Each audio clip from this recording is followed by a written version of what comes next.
Apabila anda menabung emas 1 gram sebulan selama 3 tahun, cukup 3 tahun anda sudah ada tabungan sekitar 36 gram emas.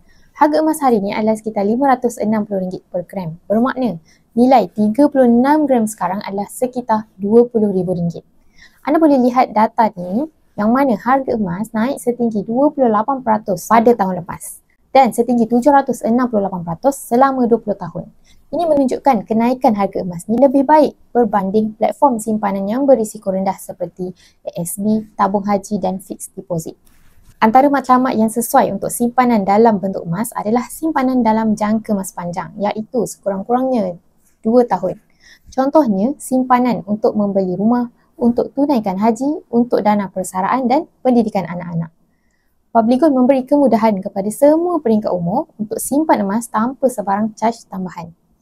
Bagi yang berminat untuk memulakan simpanan emas, boleh klik link di bio Diana dan rujuk pin video untuk bermula. Bagi lebih banyak lagi info mengenai simpanan emas, boleh follow Diana rapat-rapat. Semoga bermanfaat.